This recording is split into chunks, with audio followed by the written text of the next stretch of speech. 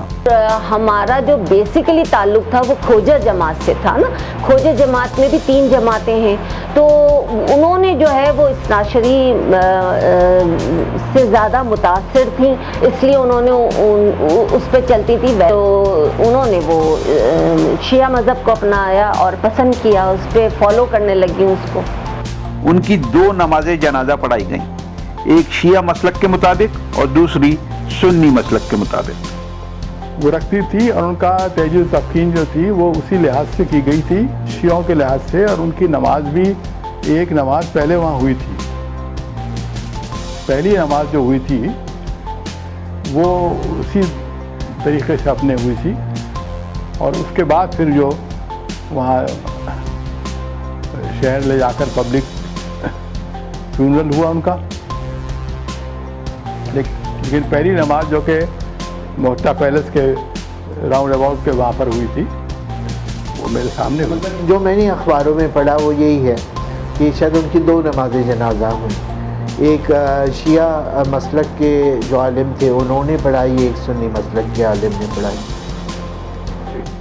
اس سے اس بات کا اندازہ بھی ہوتا ہے کہ قائد اعظم کا تعلق بھی شیعہ مسلک ہی سے تھا، لیکن قائد اعظم نے کبھی اسے اپنی شناخت بنانے کی کوشش نہیں کی، اور اگر کبھی کسی نے ایسا کیا بھی تو قائد اعظم نے اس کی سرزنش کی۔